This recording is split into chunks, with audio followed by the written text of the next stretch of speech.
I'm Sir Flowbojan Thunderhammer. And I'm Teflon Frosthammer. And I'm Cabbage Tidehammer. And this is WAK. If Amtgard knighthood means anything, you can't knife a motherfucker and keep it. And the thing that people need to understand essentially about arts and sciences events is that your scores don't matter. Do you want a black phoenix or a white phoenix? Jeez, language, man. We're on right. a freaking podcast, for fuck's sake. Mind-blowing experience, right? Hello, everyone, and welcome to WAK, where we discuss topics important to the Kingdom of Winter's Edge, interview the Amtgard community at large, and talk with interesting people from around the foam fighting world. This week we have Duke Sir Glen of Mordengaard of the Kingdom of Wetlands. Glen, thank you so much for joining us. Happy to be here. For our regular listeners, too, I want to point out Cabbage unfortunately couldn't make it this week. He does have some other things that are going to be coming out, so watch for some Cabbage-specific episodes here in the next couple weeks, I think. I think so. Some exciting things going on there. So, Glen, you've been in the game for a long time. I think you've actually been in longer than I have. How did you originally get into Amtgard? And if Amtgard wasn't your first boffer, how did you originally get into your first boffer and then transfer to Amtgard? Okay. Well, my original first boffer fighting actually was a long time ago. It would have been in the summer of 1983 or 1984. I don't remember which because I was a little kid. And one of my friends, his older brother, had this game where they covered sticks with foam and then hit each other. And they just moved into town, I guess from California. I don't remember because I was a kid. So I'm guessing this was like SCA for kids that I was seeing. But we made foam-covered sticks, and they were sticks covered with couch foam and duct tape. And we hit each other with them. And it was a tremendous amount of fun. We did that one summer, and then we kind of moved on as kids do. And I kind of forgot about it until the late 90s, rather. It was 1998. I just moved to Florida for grad school. And for anybody confused about that knows me, I'm in grad school now because I only did a couple years of grad school, and then I decided I wanted to go into industry, and I did that for a long time, and now I'm back in grad school. But I'd moved to Florida for that reason. And I didn't know anybody down there. And I just kind of moved cold. They called me up, offered me a scholarship, and said, "Hey, can you be down here next week?" And I said, "Sure." So I just packed everything in my little car and drove from Washington State to Florida. And when I was down there, I was bored and I was wandering around. I was in a game store, and there was a guy named Ken Shannon, Sir Kidder at Amtgard. He was one of the guys that was, helped found Neverwinter. And he was playing a board game, and they needed another person. They said, "Hey, strange guy over there, do you want to play a board game?" And I said, "Sure," because I had nothing else to do. And from there, I kind of got to know those people, and they played Amtgard. They invited me out, and that was fun. And at the time, I was playing hockey for the University of Florida, and the commitment was just so time intensive for playing hockey. I still wanted to do something or go and hit people and get exercise and run around and have fun, but I wanted something that was less time intensive, and that was Amtgard. So I kind of transitioned from playing hockey to Amtgard as my major activity, and then here we are today. It's crazy. Why hockey in Florida? It was just coincidence. They had just started up a team when I moved down there, and they're like, "Hey, we've got a hockey team," and I was like, "I like hockey. I played in college, and I played most of my life because I lived up north in Washington State where it's cold. I lived on the eastern side where we get snow and whatnot." Mm-hmm. And so it was an easy switch for me. I had my skates, I had my pads and stuff, so it was easy for me to just go, "Oh, sure, I can do this sport. I'm already equipped for it, and I already enjoy doing it." So yeah, I don't think that team lasted. I think they folded after like a year or two. So. Unfortunate. I never understood why in really hot places like that people would do ice sports. I never got it. But I totally get the connection here. I was just remembering Cool Runnings whenever they were talking about the bobsleds and sliding down. Ice! Ice!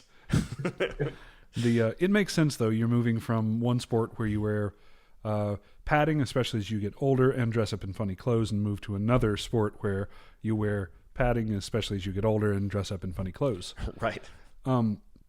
So the clothes are actually a lot less funny in Amtgard. Oh, really? In hockey, for your leg pads, you have these big socks that go over them. And that somebody has to hold them up. So you actually wear a garter belt that connects to your socks. And that's standard hockey gear, is a garter belt for your thigh highs. Right?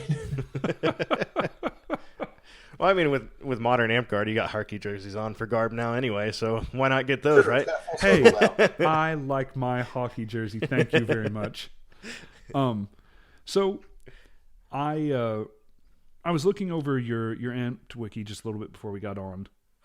I saw that you most recently got your crown belt. This is our crown belt month, and we've been taking a non-traditional approach to it. So not just focusing on the monarch, who a lot of times gets the credit even for whether a reign was good or bad, whether good or bad things happen, even when there's a lot of other people that go into making those reigns happen. And I remember from when we were a principality, when Winter's Edge was a principality, that you held office many times when you were still part of Florida. You have moved since then over to Wetlands, and I believe that's where you got your belt. When did you get your belt? It actually doesn't say on here when you got your crown belt. So my crown belt, actually, I got in, I think it was September. It was basically during the coronavirus pandemic. I passed my vote. The way we do it in Wetlands is a little different than some kingdoms. Here we have the Circle of Knights actually votes on candidates, and anybody they pass, they then send to the monarch, who can either approve them or veto them. But the monarch on their own can't make a belt. If the monarch's like, I want to knight this person, they still have to get the Circle of Knights to pass the person. I have actually referenced Wetlands multiple times on this podcast. Wetlands, whenever this gets posted up, please go back and listen to some of our earlier episodes. I was one of the staunch defenders of your kingdom whenever you had conflict with, I believe at the time it was Burning Lands, over the way that you united people. And this was way back, maybe 10, 15 years ago. I've always thought that the way that Wetlands does it is better in every way. I get why we have the system that we have in other kingdoms. It's supposed to help stop from gatekeeping and things like that. But I still think that Wetlands has had the right idea from the get-go. I'm not sure it's better. It's different. It certainly has its own types of problems. I'm actually currently the Guild Master of Knights for our Circle of Knights. Oh, me too. And, congratulations. And my condolences. Yeah, exactly. And it definitely has its own problems. I think the end result is it's harder to become a knight, because you can't just have some knight be like, screw it, I'm knighting Bob. But on the other hand, if you don't have enough people in the Knight Circle that think you're good, you're just doomed forever. You're never going to get by them. And sometimes people vote no for really stupid reasons. That would be in the all only circles. Yeah, that would be the only thing I have a problem with it. But I don't think that you're going to be able to get any ground on that without newer knights, basically. And that's rough in and of itself, because it's just, it's a circle, right? Well, and you have circle flipping as well, where we've seen in some kingdoms, like a group of new knights will come in, and those new knights will, I'm not going to call it a hostile takeover so much as maybe an ideological takeover of a circle. And then that will prompt people that weren't getting knighted before to come in and get knighted, and people that were going to get knighted not to. It's a mess. It's a big, beautiful mess. That's what the Knight Circle is.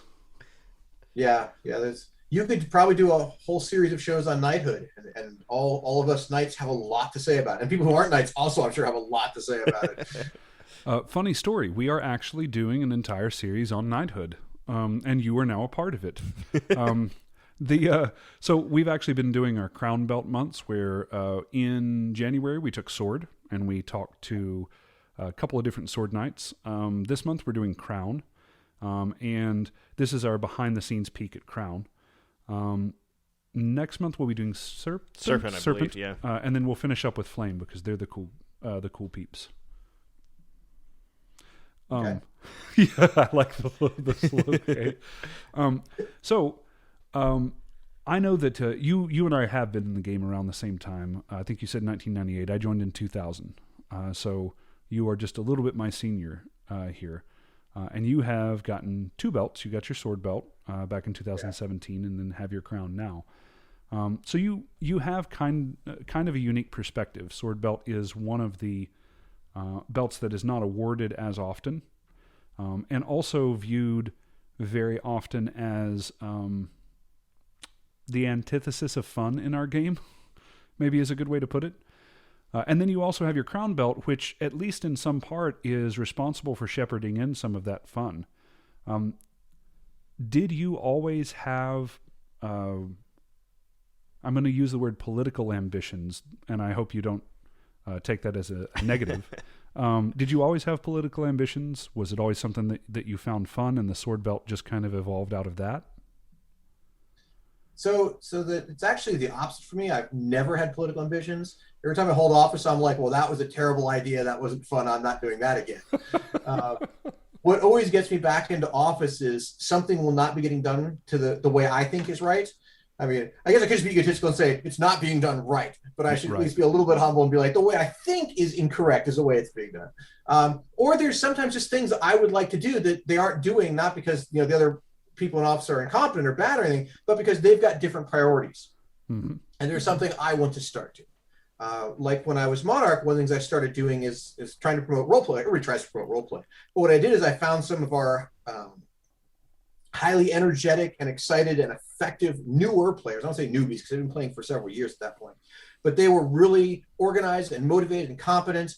And I said, hey, how would you guys like to run roleplay during my reign? I'll make one of you my master of masks. You put a team together, and I'm basically going to give you the overarching plot, and you put out weekly roleplay posts, and you help drive roleplay. They did online roleplay. They did these kind of choose your own adventure things, which is an idea that Mishka actually came up with originally, and we just copied that from him. Nice.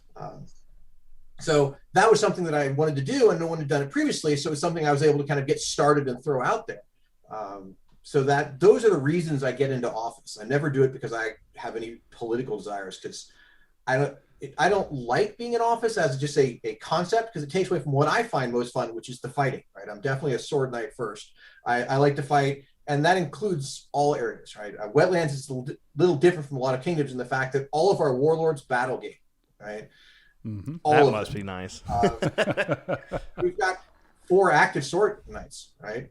And all of us will not only battle game, but you'll see us role-playing in quests. There have been a couple of hilarious encounters where we've rolled up on an encounter and we've tried to role-play because we're like, we're in a quest, we're going to role-play. And the people just see sword knights and they're like, oh, we're going to fight. And they ignore our attempts to role-play and attack us. Oh, that's lame. Terrible strategy anyway. Right, yeah. So, but I forgot where I was going with that. So there we are. Welcome to the podcast. Yeah, and you could be a host as well with that kind of train of thought. You'll fit right in. So, the distinction there, I feel, is that, and we talked about this off air just a couple of weeks ago, with one of our guests. We have lived through this era in our game where a lot of times you didn't have the upper echelon fighters that were doing things like that anymore. They weren't participating in the battle games. They weren't participating in the role play. And this happened kind of in a weird shift where it used to be that the really good fighters did do all of those things, and they did it at ultra competitive levels. So not only are we going to battle game, but we're going to battle game like crazy. We are swole battle gamers. And they would go in and absolutely devastate whatever battle game that they were in. But people still had fun with it. And then it kind of moved into where none of the fighters were doing that. How do you think that Wetlands maintained this environment where that continued happening? Was it part of your leadership or just the people? It was, I think actually it's something we transitioned to, because remember, Wetlands is originally the kingdom of Spin and the Rogues, mm-hmm. and Atomic Clock and really serious fighting, right? And I don't mean that in a pejorative way, right? Like, sure. I'm friends with these people, I like them, right? But that was definitely an attitude of, we're just here to fight, we don't want to role play, we don't want to do any of that, we just want to hit people with sticks. And I think that under the earlier rule sets, V6 in particular, right, it was very conducive to not battle gaming, Because if you're a good fighter, like it's happened to me many times. I step in the field, I get extension curse, which for newer players would mean 100-foot kill spell that was like, what, 15 syllables total? Yeah, something right? dumb like that. And then I can go sit down for 5 minutes. And after doing that 5 or 6 times, I'm done. Yeah. So I was definitely that kid. And there was so many classes back then that had something like that. Druid could call lightning. Wizards could kill people like that. I mean, bards, I think, had something. Everybody had something where they could just insta-kill someone for 5 minutes on the field. Bards were able to mimic or do whatever voice or whatever it was. Voice, yeah. That grabbed them extra spells they would, and then take all druid spell list. yeah. So I think that what happened is for a period of time, no one role played, no one battle gamed, right? And that was when ditching was really king everywhere. Oh yeah. People would play a battle game or two, but then they would ditch all the time. And then I think what happened is V8 came out, and V8 to a large degree has killed ditching across Amtgard. Yep. Because battle games don't suck, right? So people play battle games. In Wetlands, it's pretty typical at a park to run 3, 4, maybe 5 if they're short battle games, right? They battle game all day. That's awesome. And so, one, if you want to fight, you have to battle game. And then 2, we also had kind of changing of the guard of our sword knights and a lot of our upper tier players. The only old one that's left over is Sir Shadow. Frank's great. This is the Wetlands Sir Shadow, who's most known as being a polearm expert and an actual ninja. We have mentioned Sir Shadow multiple times on this podcast before, mostly in good tones. It's brave of you to say anything else because you never know where he is. That's right. He could be behind me right now. Ah! We were actually at SKBC sitting around eating lunch once, and he was talking about something he was teaching in his class. And Peter the Quick didn't believe it. Peter the Quick's like, "Oh, can you show me?" And Shadow's like, "No, it really hurts. It was like a hand grip, like he like grabbed a couple fingers and like twist around or something, right?" He's like, I don't know exactly what he said, but it's like it's a thing to disable your opponent quickly. And Peter's like, I'll be fine. And Shadow's like, "No, you won't." Peter's like, "Well, just do it. If it starts to hurt, let go." And he clearly not buying into this can be very effective. And so Shadow does this and just twists a little bit, and suddenly Peter's on the floor like, let go. Yeah, small joint manipulation sucks, by the way. Yeah. So, But Shadow has always been very, very much a hidden fleur, right? The guy loves role play. I remember I was trying to run a quest once as War Master at an event, and I needed someone to play my big bad guy. And there was makeup for it and everything else. And as soon as I said makeup, people were like, "Oh no." And I was trying to find a competent fighter because he's supposed to be a scary bad guy. And finally, like, I'm running out of people, and I'm like, I'll hit Shadow up. Maybe he'll say yes because we're friends. And I asked him, he's like, "No." I'm like, "Oh, I didn't get to the makeup." And he's like, "Wait, there's makeup? I'm in. You should have led with that." Whole like bald head painted and stuff, and just went out there and had a great time. Oh man! But he's the only old school sword knight we have. Everybody else is newer. We have Ariel and Jay Lee, whose Amtgard name is Jinkin, but no one calls him that. Who are both very talented fighters, but came in with that sense of fun still intact because they're younger, I think, and kind of a newer generation. Yeah, they're not that young. Yeah, I really see people who started in V6, V7 as like one kind of voice in a way, and then the people who started in V8, a completely opposite side of voice, basically in Amtgard, and it's kind of interesting. And I wonder how much the rule set really makes that, right? Because we kind of moved away from questing type rules to a more battle game focused set of rules. And now we see battle games everywhere, and it seems like quests are not doing as well, at least around Winter's Edge. Maybe it's different elsewhere, but... Yeah, quests are actually doing really well here in the Wetlands. We actually have an event. The one responsible, the Guildmaster of Reeves has like a couple actual real responsibilities, right? They're part of the banning process, right? They give tests. Right. But the big thing here in the Wetlands that is added onto that makes it a role people aspire to that has meat on it is they run what we call Relic Quest, which is usually a one-day event. People have tried to make it a camping event, but people really just want one solid day. But it's a full day event. It's all quest based, right? And that's where we give out all of our relics. So, nice. Really cool, yeah. Yeah. So there's a lot of role play that happens in that. piggyback off that. How are the offices arranged in Wetlands? Because we've talked to people in several different kingdoms, and there's always a few things that are different from here in Winter's Edge. To kind of lead into this question before you answer, we have it to where our monarch deals with all of the AIBOD stuff, and of course regular monarch duties like giving awards. Our regent in general is in charge of organizing the autocrats, basically. Yeah, all of the autocrats for our events. Our champion generally sets battle games and stuff, but isn't always in charge. We just recently put in that they are now the first warcrat. Like Regent has the first hand at autocrats, they have the first hand at warcrat. Good. That was a recent change there. And then our GMR is the more traditional GMR. They are part of the banning process and they give awards. And do tests. That's really about it. Yeah. In what way does Wetlands change from that? So ours are, I think, other than the GMR, I think they're fairly traditional. Like the champion has all these kind of on paper duties, like they're in charge of security at all things and weapons check, things that never come up, right? I mean, when's the last time you used security in an all thing? You laugh. Maybe recently, I don't know. No, but not at all. I couldn't imagine being a security thing during an all thing. Like with the online all things that happen now, like it would be horrible because I just pictured it as like the Parliament out of control YouTubes that you see. That's exactly that's exactly where I was going. Is our kingdom? I'm sorry if you're from Winter's Edge and listening to this. I'm sorry if this offends you, and I'm also not sorry if it offends you. We couldn't do an in-person all thing. Look at our kingdom. I mean, you guys know. There'd be bloodshed and fist fights. It would be like someone walking into Roadhouse, roundhouse kicks going out everywhere. It'd be terrible.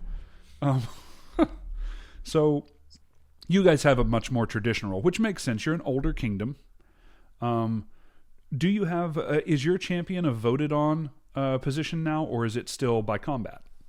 It's voted on. We changed it actually while I was king. That was one of the changes that we put in. And what we were really waiting for was a Circle of Monarchs to change the rules so that being champion didn't get you moved towards warlord, because we didn't want to elect our warlords, right? We did something very similar when we were looking at whether to do that. We had to have a discussion about defenders specifically and how it's going to be affected with the voting process. But I am really happy with the voting process. Yeah, overall. The defender thing makes it still slightly weird, but it's something that I'm willing to give up on as far as getting that role as a voted role. Yeah, agreed. Yeah. So we went to voted. In fact, Kiara was our last champion by right of arms, and our champion after that, Leo, was voted in. So that was a change we made in December of, what was that, 2019, I think. Is this Leo like Sir Leo? Like No. It's a local guy. Oh, okay. Okay. You probably would have never met him. I was going to say I didn't know Leo was still in the game. Well, so we fought one of the teams at Rakus that had a kid who was like 14 or younger. The time we went, that was named Leo, who was a superstar on that team, even at 14. So I'm kind of curious if that's the same guy or not either. No, this guy's been playing for a couple years. Okay. Oh, okay. Rats. A lot of Leos on Orc. Yeah, that's what I just learned. Yeah. So that's our champion, and they don't have any actual real duties, which is, it's why, we were talking earlier before we actually started recording about people thinking most fun offs and stuff. I think that's one reason champion is so much fun, is because you only have to do the things you want to do, right? There's no work. You're like, I have to do this. I don't want to, but it's part of the job. There is no really part of the job. It's just, whatever cool ideas you've come up with, that's all that's on your plate. Yeah, right. So and that ends up with our champions ranging in quality a lot. We have some that have like cool ideas and they run challenges or other things, and people get really involved in it, and it's a lot of fun. We have other champions that just kind of show up and are like, yeah, champion, yay. And that's it. And their big thing, I think, for some of them, they're just like, they stand behind the king and be bodyguard during court, which always struck me as the worst part, which I didn't even do when I was champion. I was like, I'm going to sit down and eat. I did exactly the same as you. But some people really enjoy that. I don't want to. I killed the monarch at the time, and then sat down in their place and started eating their food. Yeah, I'm pretty sure I waved at you or something like that. Yeah. What's the kingdom going to do? I've now Yeah. elected myself. Well, I got there by right of arms. Yeah, so right. I said, screw that. You've gotten to see the idea behind political offices change over the years. 23 years in the game now. We Yeah, it sucks when you put an actual number on it, doesn't it? Yeah, it's like, yeah, we just started playing for a while. An experienced player. inexperienced, a veteran will say. So, an amount of years, north of 20, that you've been playing, you have gotten to see the idea behind political offices change quite a bit. We were just talking about some of the changes with Champion, where for a long time it was right of arms, which meant that whoever the best fighter in the kingdom was generally took Champion. Part of that was because that was your path to Defender, which was, at that time, one of the 3 qualifications you needed for your belt. We have kind of abandoned that or moved on from it, however you'd like to word it. But there's been some changes in other offices as well, maybe not quite as drastic as Champion has gone through, especially with some of the more political turmoil that's happened within the past 5 or 6 years in Amtgard. In your experience, after holding offices in at least 2 different kingdoms over a large period of time, have you noticed any big changes in the other offices like Regent or Prime Minister or Monarch? So, well, actually, to some degree, the big one for Prime Minister is simply having the official involvement in banning. That certainly makes the office more weighty. Before, you were basically just the paperwork monkey, and you didn't have any actual power. You had a lot of soft power because you're part of the monarchy, and you're considered a ranking member. I'm making air quotes. Mm-hmm. I realize sometimes I'm making gestures in a solely audio format here. We're We do it supposedly all the going to time. fix that at some point. Yeah, But we are spoilers. We did hit a 100 subscribers, so that's cool. We're waiting on YouTube to give us our permissions, which could be tomorrow, and it could be a year from now. Who knows? But we do want to do a live stream. We'll have you back on as a quick guest. Cool. I look forward to that. Yeah. But yeah. So you were saying. In some part, the Prime Minister was a big change with the bannings. So not a lot of our players are new here in Winter's Edge. About when did this happen? When did the Prime Minister gain this particular power? And I don't know. It's been a number of years. I'm going to pick a number and say 5, but now I sound like an old person. Like, it's been long enough that it all kind of blends together. It's like it wasn't recently, it wasn't in the before time. So somewhere in that middle period is when it happened. I honestly was trying to figure out, like, just thinking through it when that happened too, because I can't remember when they didn't have a voice in it. But I wonder if it's 2007 with award standardization or something like that. That's what I was Yeah, going to say. I think when that went through, that's when we had a big standardization push that standardized, because some teams were already doing it that way. Right. And one thing a lot of people seem to forget, especially when they're mad about something in award standardization or the rule book or something, is that none of those things, I mean, obviously V8 has new stuff in it, right? But a lot of changes were made to standardize so all kingdoms did the same. If you're like, my kingdom never did it that way before V8 or before the rule standardization. Well, your kingdom was the exception. What they did is they were, well, we've got, I don't know, 14 kingdoms time or whatever, 12 do it this way. This is now the standard for the world. Yeah. Right? yeah. And that was definitely a goal. And that's the same thing that sort of happened with the PM being involved, I think actually that ties into what really is one of the 2 biggest changes. I think there's 2 big changes that have happened recently. And that is with the Circle of Monarchs, which again happened some time ago. But that's just been growing. Now as Kingdom Monarch, you've got so much more international, or not inter-kingdom politics that you're involved in. Yes. That is kind of a full-time job, and a lot of kingdoms have split that off into a different position. And Wetlands, it's happened during the coronavirus. I think we tabled it, and we're coming back to it in one of our future all things, but we're looking at splitting that off as well. Are you guys looking to adopt the kind of Polaris Senator model, or do you guys have your own thing? Yeah, it's pretty similar to what Polaris has. Okay. We're just going to have a person who is in charge of the inter-kingdom part, and then they report to the monarch. I mean, we have been, Cabbage, Lucas, my man at arms is our current king. And it's been draining. It's draining to be Monarch in general, because you get to see you end up dealing. How would you know, Flo? A lot of I've heard stories. Fair. I got my belt and have never served as Monarch, Glenn. Smart man. Yeah, right. Thank you. But you get to see some really shitty things while you're Monarch. Not all of it's shitty, but you deal with a lot of bad situations, and you deal with a lot of situations that just you're seeing the worst that our game has to offer at times, and that coupled with what I can only describe as a 20 to 40 hour a week job doing international Amtgard politics, where nowadays you have to sign an NDA when you become Monarch for a nonprofit game. You're volunteering to do something, and what's being talked about is so sensitive that you can't really talk about it with anyone that's not on that circle with you. That's insane. I mean, we throw fireballs at one another. We hit each other with pool noodle.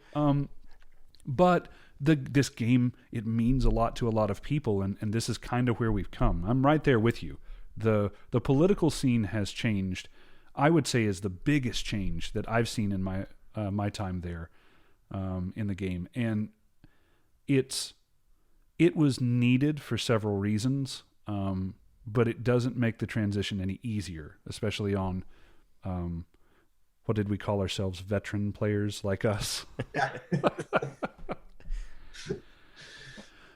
Do you have a favorite office? And this can be local or kingdom level. It doesn't matter. And what is your favorite office? I'm sorry. And why is it your favorite office?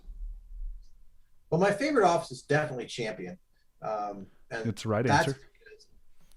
Because the other ones all have so much unpleasant parts, and there's no unpleasant part in being champion, especially kingdom champion, because there is a downside to being local champion, and that is you run battle games every week. You're going to run battle games people are unhappy with, and people are always happy to whine about a battle game they didn't like. And that can be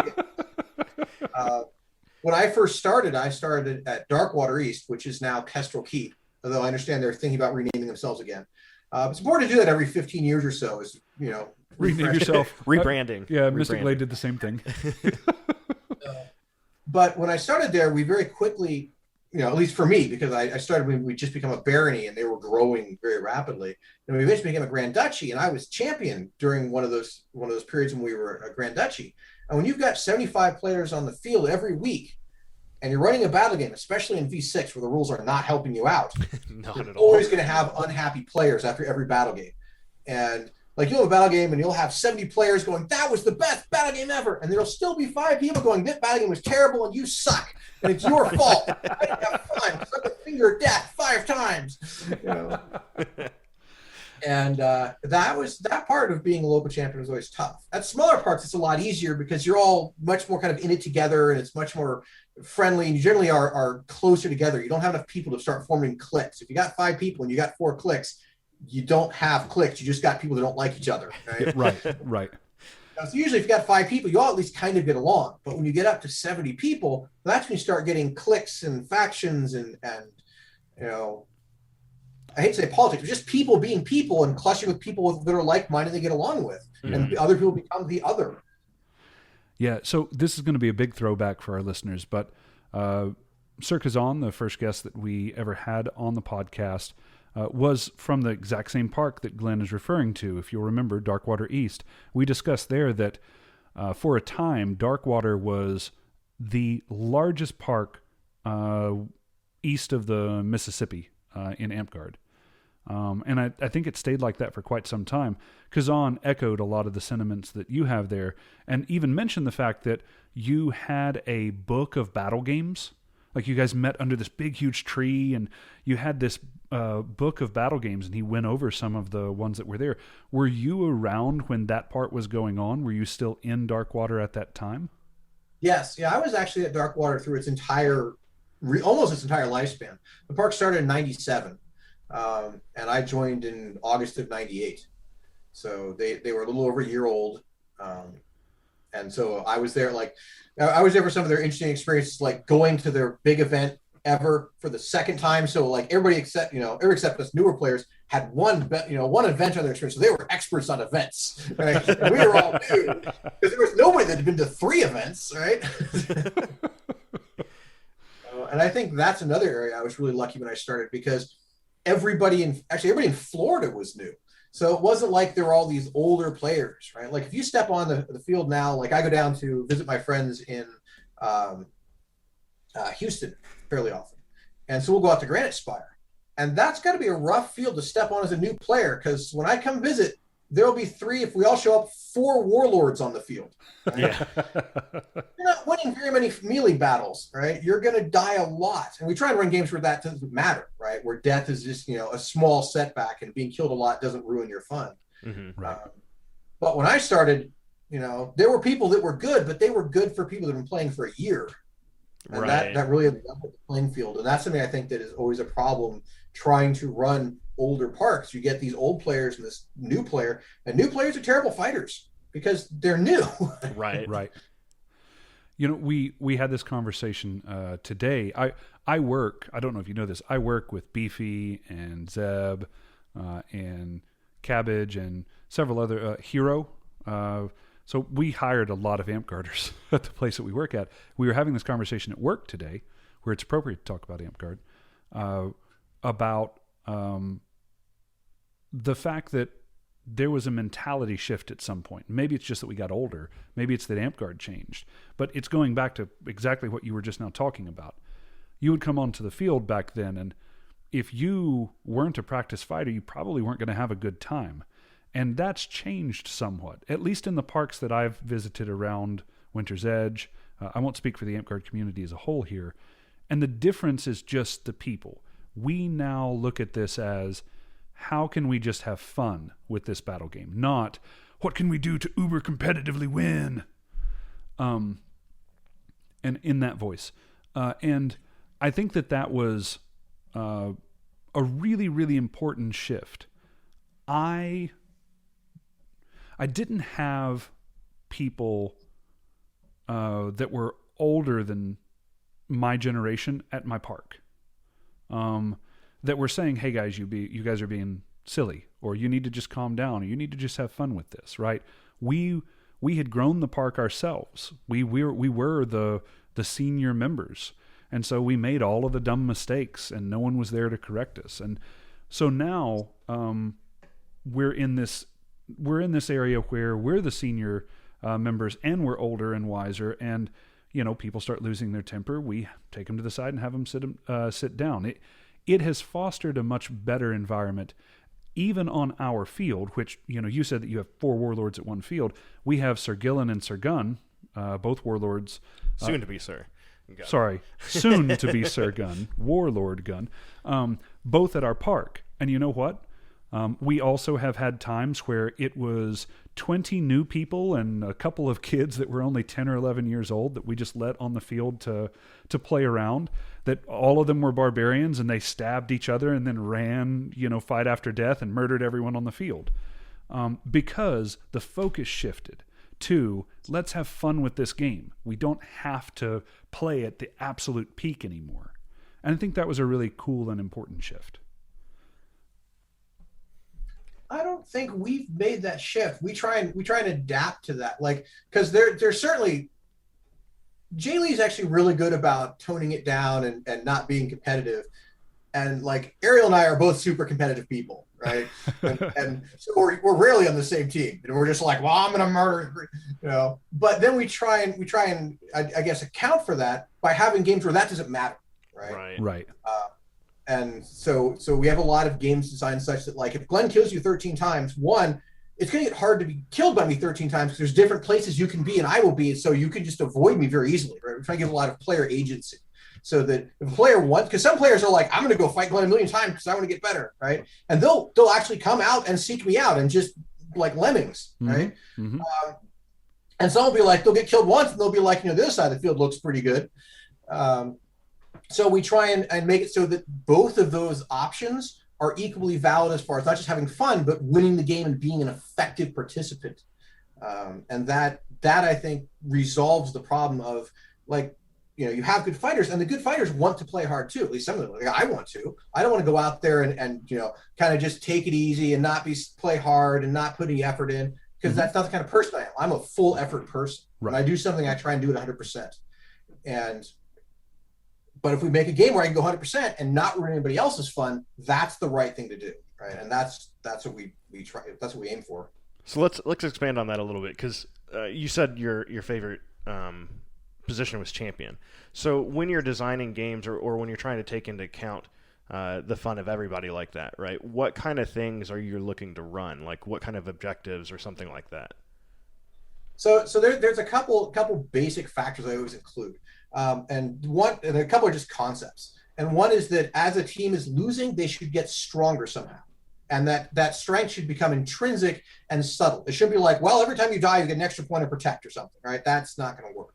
Right. But an easy way to do that is have short death counts, right? If my death count is 10 seconds from death, right, then if I die close to my base, by the time I get to my base, I come back to life, right? If I die across the field, it's going to take more than 10 seconds to even get to my base, right? So what happens is people that are dying near their base, which are generally people who are losing because they don't have control of the field, they're going to come alive more often and will effectively have more players. So their team effectively gets larger because they always have more people alive at any given moment. So that's one thing I try and do. Having objectives is important, and then having more objectives than there are dominant fighters, right? If each team has 2 warlords, I want at least 3 objectives, because while 2 warlords are owning, each owning an objective, there's a third objective that some player who's not a great fighter can be taking. I think that's something I take into account, but I've never put it into words. I really liked that aspect of it. It's really good. So those are the kind of things. And then of course I never want anything to be winning by killing. Right? Yeah. But that's not true. We do it one every now and then just for variety, right? Do some sort of death tax game or something like that. Mm-hmm. But generally I want it objective, because if you never fight or you're a terrible fighter, I still want you to be able to win the game for your team, right?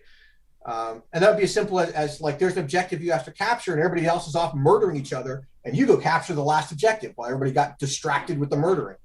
Yeah, no, I really like that, because that is very much like a core concept for me for game design. It's always like I like playing games that are like capture the flag or ring the bell as far as the basic level games, so that the people who aren't as good at fighting have a chance to be the hero, So carrying on, I guess, you've had experience at kingdom level champion. So when you're thinking at kingdom level as far as champion goes, are you thinking usually to have like a whole RP theme or something like that across your reign, or is it kind of like just making quote unquote good battle games for everyone to play, or do you have like a overarching story that you play to? So I'm all about supporting role play, but I have some tremendously bad experience with role play. Not traumatic for me. I had fun. The other people did not. I have literally killed a park by trying to role play with them, and not like in a mean way, like I'm going to destroy this park. Like I'm trying to role play and get into character, and they're quitting Amtgard, and I don't realize that until I'm like, "Hey, where is this park?" And they're like, "Oh, they quit." And that was the weirdest one. Basically, I was just trying to like set up a duel with them and stuff, and I was like trying to get like in character, and I called them like cow-hearted curs, because to me that sounds like a really role play-y insult, right? Sure. And they thought I was actually going to come physically beat them up. Oh no. and I never made that connection, because I was trying to be as over the top flirty as possible, and they just took it as threatening, and there was never any communication. So that was a lesson I took from that. Always make sure you're doing the pure role playing games like DR have a term for it. I can't remember what it is. But basically, you do a check in with the other person, right? Like, hey, out of character, I just want to make sure this is getting too intense. I'm just role playing. I'm having a great time. How are you doing? Right? Gotcha. That was a takeaway from that experience. But because of those things, I generally don't do too much of the role play, although I'll try and organize and get other people that have better success with it. What I like to do is just encourage battle games, good battle game design, running battle games. When I was champion, I think it was the last time I was champion here in the Wetlands. One thing I noticed is a lot of parks didn't have equipment, right?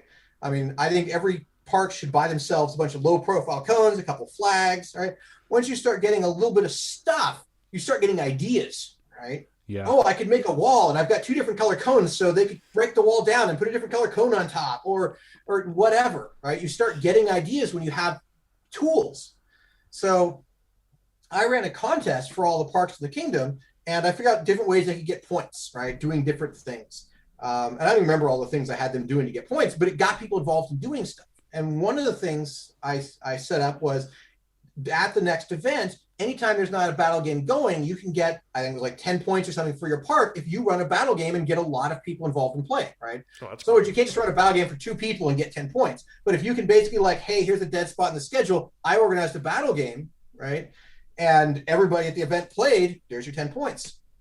That event had so many battle games because everybody had spent time thinking about a battle game. And when there was an opening, they like went out, recruited people and got battle games. And I think there were like 5 or 6 on the schedule, and they ran like 10 or 11. Like it was just like, and I don't remember exact numbers, but it was just nonstop battle game. Every time I turned around, there was another battle game happening.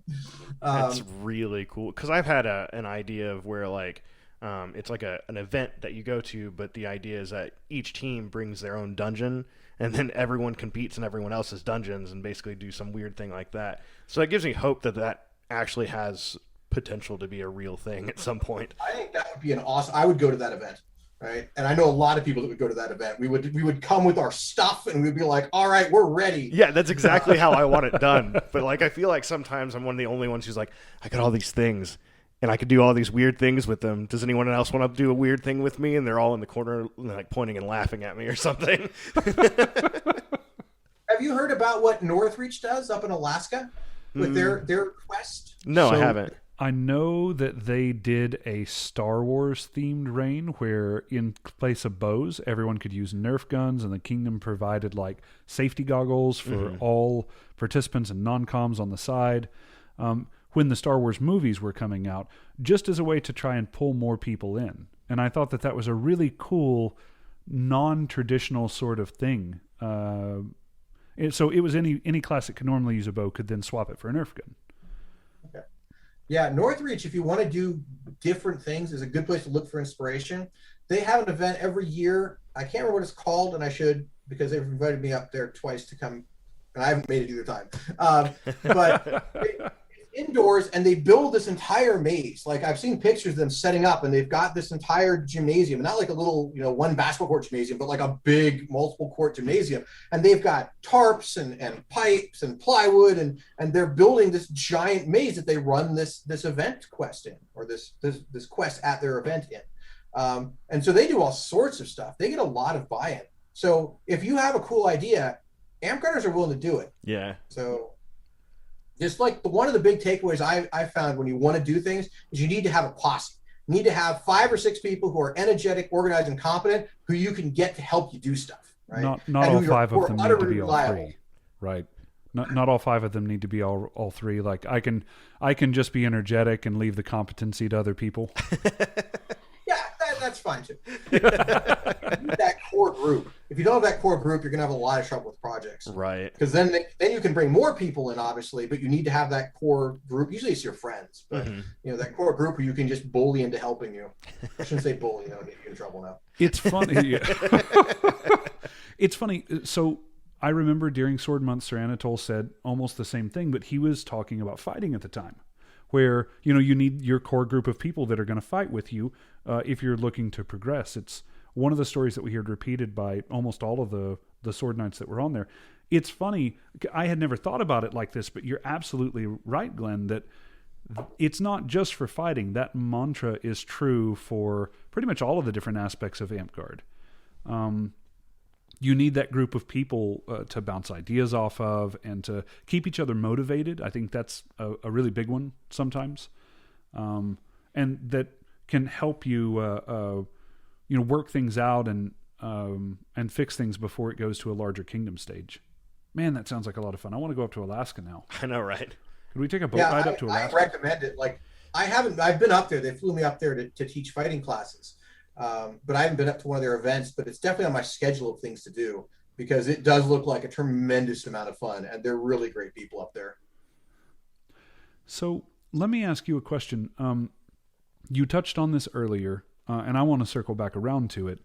You were a member of one of, if not the largest, parks east of the Mississippi. And you mentioned that you were there for almost its entire life cycle. So what was it that ended up killing that park? Because Oh boy. I remember it. I remember it being. I thought we weren't huge. doing gotcha questions, Flo. This isn't a gotcha question. I know a little bit of the story. I will tell you the little bit that I believe that I know. This park had someone who was one of the leaders of a particular political faction in the Kingdom of Neverwinter at the time. He got ill and wasn't able to continue coming out. And my understanding is that the dissolving of that political faction in some part led to the dissolving of that park as well. Is what I've heard through the rumor mill in any way correct? No, I think that came later. And I do want to clarify for the listeners, like the guy who became ill, like he was like, I'm sick, so I'm quitting. Like he got too sick to participate. There was no malice or ill will or any malfeasance. No. It was just bad shit happened to a player and he couldn't make it. But that happened. Good guy too. What's that? Good guy too. Really good guy. Yeah. The park had already shrunk a lot by then. There are a couple things I think that killed the park, and hopefully they're things that more modern parks will avoid, because some of it is part of the times, right? Mm-hmm. A lot of people talk about the good old days of Amtgard. Those were only good old days if you were a big straight white dude, right? It's right. True. Yeah, it's true.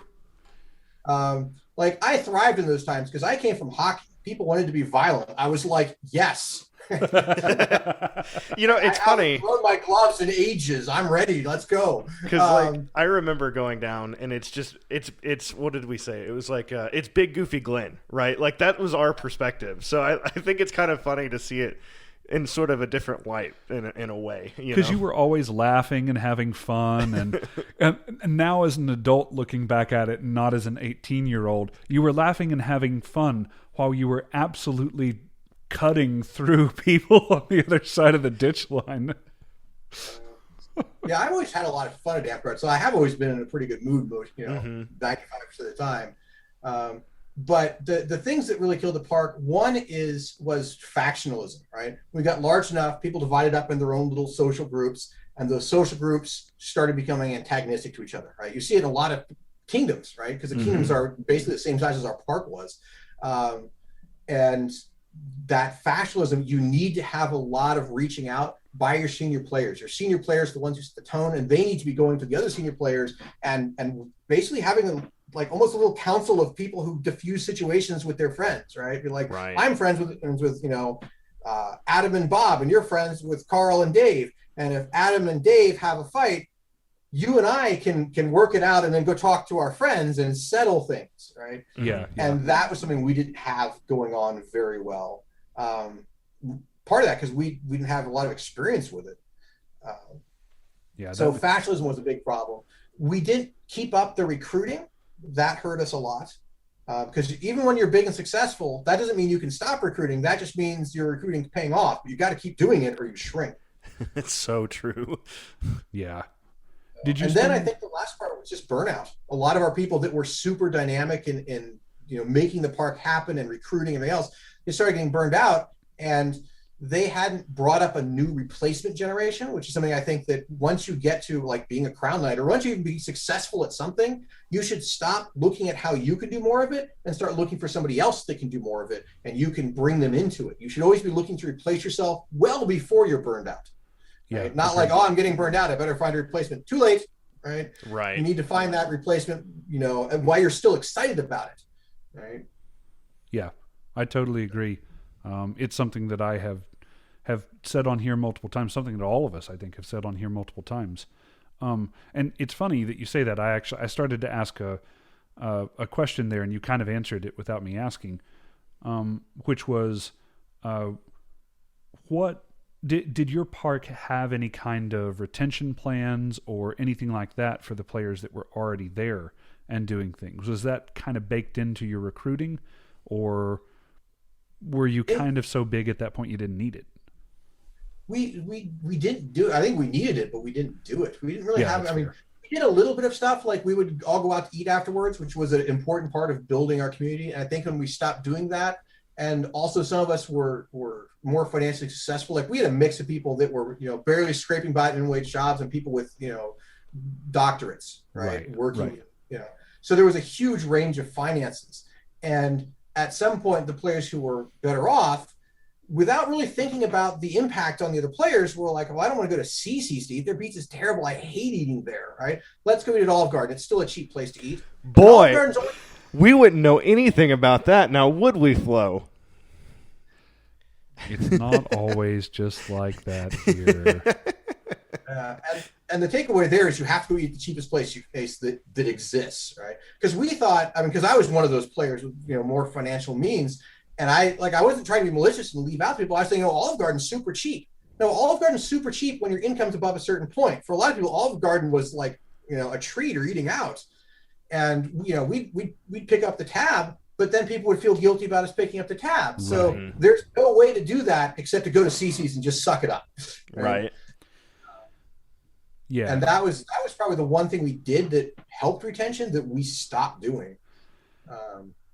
Yeah, our park has gone through something very similar where when we were still able to meet, we've started growing again as a park. I won't go through the whole story again here. Our listeners have heard it a couple of times, but very quickly, we had some people come in that started battle gaming again, started reaching out to people, checking in on people when they weren't out at the park, and it paid off. I mean, we got up to 25 plus people every single week at our park again.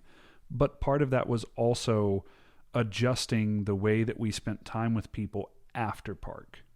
So we would go to Olive Garden often, and it was at least in part for the exact same reason that you just now said. We have some people at our park that are financially well off and thought, this is, it's just Olive Garden.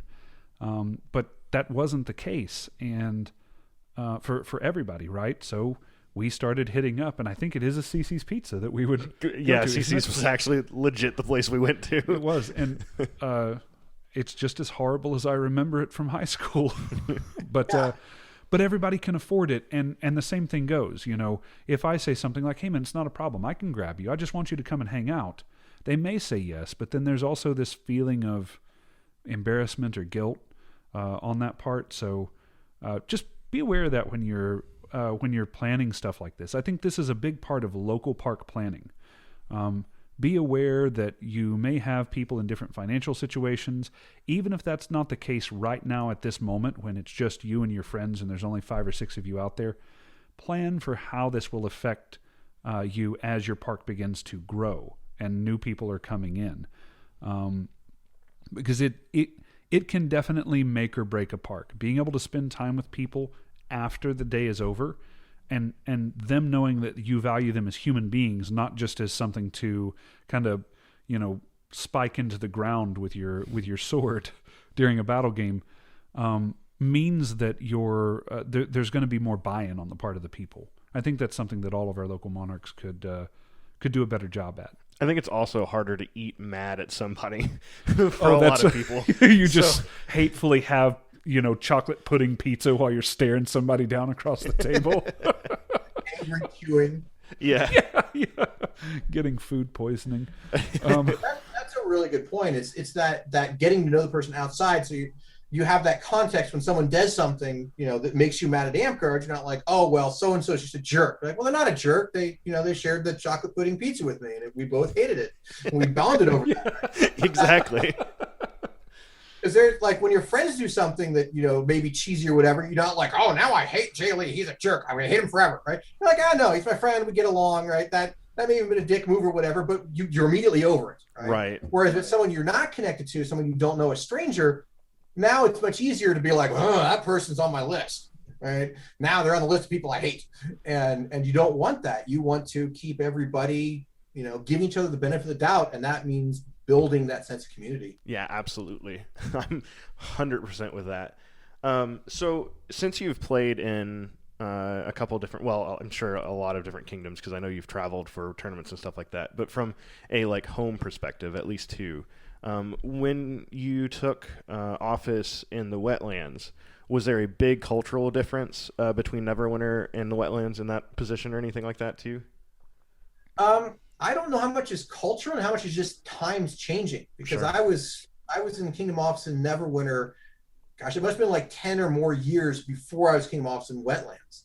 So, and the game had shifted in part because the culture in the United States has shifted. Right? Mm-hmm. You see us, in fact, Wetlands is going through some of that right now. Players have been playing a long time. A lot of times have that older culture from like the 90s and early 2000s, and these new players come in with a couple years experience. They don't have that attitude, and when they see that attitude, they're like, "What the hell's going on over there?" Right? I mean, the stuff that we thought was normal in the late 90s, they would call the cops on us and then flee. Right? Yeah, right. Yeah.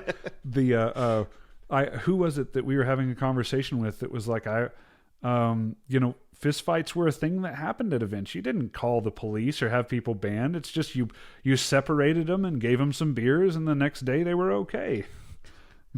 Yeah, or not, and it just festered for the next 20 years. Right. Yeah, that too. Yeah, no, I think that it's been interesting to see how Amtgard has grown and changed with the times. And you're right. I have equated us at times to people that I've known that were in the military. Going into the military in some ways is like a time capsule, socially, a time capsule, where because you're dealing with people that are generally around your age and generally have the same socializing that you do, at least while you're in the military. And then when you come out, there's a little bit of a culture shock. I've had several friends that came out that have gone through this. And Amtgard is in many ways the same way. You know, you look at people like Jeff and me and you that have been in the game for, you're at, 16 or 17 years now? I started playing in 2002. Okay, so 18 years. Yeah. 18 years now. All of us have been in for a long time. And what was acceptable at events back then is just absolutely unheard of nowadays. Again, we've talked about this a little bit on the podcast, but I really can't emphasize this point enough. At one of the first events that I went to, we had a tightest ass contest. The men were able to enter as well, and as a matter of fact, Chunk, one of the guys that came down with us, won. But it was all of the knights that were up there like slapping ass and seeing who had the tightest ass and pouring water on people. And this was in front of court. It wasn't secretive. Everyone was doing it and laughing and having a good time. But something like that nowadays, absolutely no way. I mean, the bans would begin flying before people left the courtroom or left court. That's actually a big change in Amtgard too. In fact, one of the things I think that would have kept Darkwater East large longer is if we would have banned our troublemakers. We didn't ban anybody, right? One of those guys went to jail. In fact, Neverwinter then banned him forever after that when they heard he was going to come out. They're like, "You stay away from our game." But we didn't ban any troublemakers, and now there's definitely a lot more banning going on. So, and that's also, I think, something interesting because people are like, "Well, we didn't used to have problems with bans in the old days." Well, that's because we didn't ban anybody. Yeah, no, we did. Like, it was very, very rare, and it's usually police were involved whenever bans happened back then. So that's definitely probably a move for the better, whether or not people want to admit it. Yeah, I think our ban process is something we're still evolving. Yeah. Because it's definitely, I mean, it's evolved in a worse way now because of some past lawsuits and whatnot. Because now no one wants to talk about it, right? Or can't, feels like they can't anyway. Yeah, they can't. Well, I mean, they could if they want to risk getting sued. Like, how much money do you have to throw away? Right? Yeah. Yeah. It's a terrible place that we find ourselves in right now, where I could do something. I'm going to use myself as an example here. I could do something. I could get banned. The monarchy is allowed to, and I'm explaining what I know of. Please correct me if I'm wrong here. I could do something and get banned. It doesn't matter what it is. It doesn't matter what the COC is for purpose of this thought experiment. The monarchy then goes and says, "Hey everyone, I've had to ban Sir Flo. Sorry." They can't list what the COC was, and my understanding of the reasoning for that is that in some ways, if they were to say Sir Flo was banned for a COC 3, I think 3 is harassment, right? So if they were to say that Sir Flo was banned for COC 3, because you were an officer of that organization, it is in some ways a tacit accusation of harassment. And we're not a legal entity. Amtgard is not a court of law. We don't find people guilty of things. We just decide whether you're allowed to have membership to our club or not. In that way, we function very similar to the Lions Club or the Boys and Girls Club or anything else like that, right? You either get to have membership or you don't. So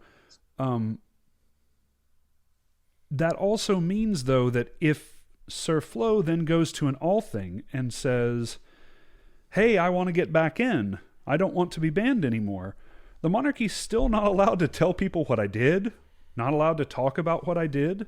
And it's frustrating for the players, reasonably so. It's frustrating for the monarchy, reasonably so.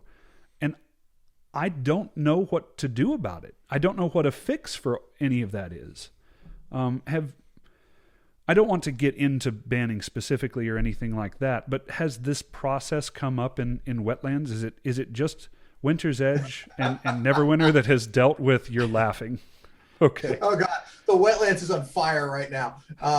So, like, it's cold. We have no water. We can't put the fire out anymore. How are you guys on fire? You stole our water droplet. You could use that to put it out. It's frozen. Oh, that makes sense. Of course it is. We're Winter's Edge. Right. Yeah. So that's like to give the 5,000 foot overview here. Sure. Yeah. Without trying to take a side. Basically, what happened is the previous monarchy banned a couple people. The new monarchy banned those people from the previous monarchy, and the current monarchy is in the same company as the people that the previous monarchy banned.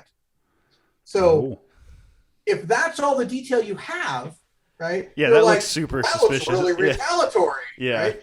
The monarchy can't say anything to defend themselves, right? So maybe it's retaliatory, maybe it's not. How much do you trust this monarch, right? Mm-hmm. How well do you know them? And that's all it comes down to. And then she also unbanned one of the people that the previous monarchy banned. And so it's like, and I don't want to say anybody's right or wrong in this. That's not the topic here. It's right, just that sure. that's what you see from the outside, and that's all you see. Yeah. Right. And it's a problem just in general, because like you said, it looks pretty crappy, like it's retaliatory, but that may not be so. The people who are currently banned, like they could have been doing something awful, or whatever, but you have no ability to say anything about it. Yeah, and I think that what we need to do is, one, we need to sit down with actual lawyers, right? Because a couple lawyers have been consulted, and I don't think that they were experts. Like, I think we may have talked to JP about it, and JP probably gave us I'm not an expert in this, but here's what I think. You should talk to an actual lawyer, because Right. JP's a competent and very talented lawyer. But I don't think that's his field. And I may be wrong about this, so I don't want anybody to be like, well, JP, blah, blah, blah, right? JP's a great guy. He's donated a ton of time to our club. He's an extremely competent professional. He's great. For the listeners, what's JP's Amtgard name? Is that Medrin? I can't ever remember. Medrin. Yeah, Medrin. Yeah. Sorry. I'm like, it's Prentice. No, that's his last name. Yeah, right. Yeah, Medrin. Medrin has just been a hero for Amtgard. So he's great. But the point is, we need to contact lawyers locally, not just in our area, but who specialize in this sort of thing. In the Because there may state be too. options. What's that? It may be a state to state thing Yeah. too, because we have got weird So- state to state laws and stuff that has to follow. Yeah, by state, and then just having that experience, because maybe we can do something like you have to agree to arbitration. Like, I know in some cases where I've been involved in legal things professionally, right? Mm-hmm. One of the aspects of the contract or the agreement that I sign is I agree to arbitration or judgment in a certain place. Yes. Yeah. Right. And that may be a big thing. Another thing is trying to restrict it to states that have anti-SLAPP laws. For those of you that aren't nice.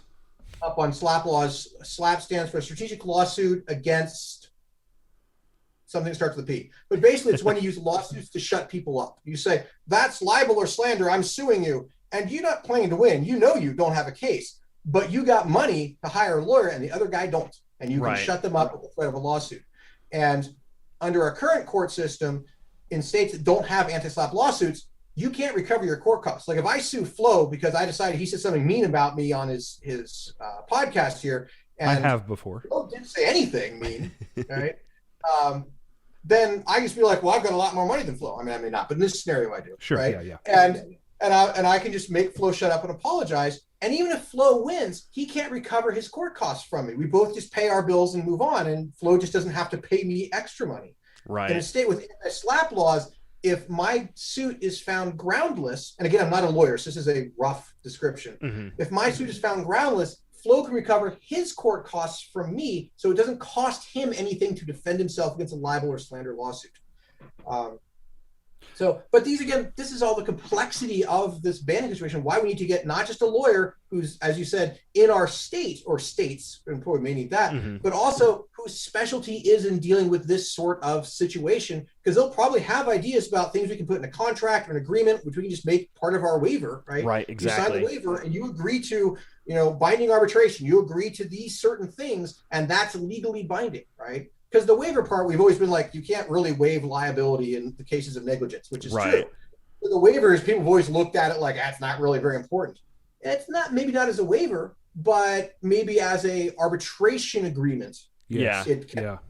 That's where we need to get actual experts, which isn't Crown Knight with law degrees. So true. Yeah, if anyone is interested in more information on slap suits, as odd as this sounds, I would recommend the show that John Oliver did, the comedian, the Last Week Tonight that he did on slap suits. It has quite a bit of very factual information. And then Legal Eagle as well also has more than one. That channel just in general is amazing, but has some very specific information about slap lawsuits and what it's like. And this is something that we're really facing here in Amtgard too.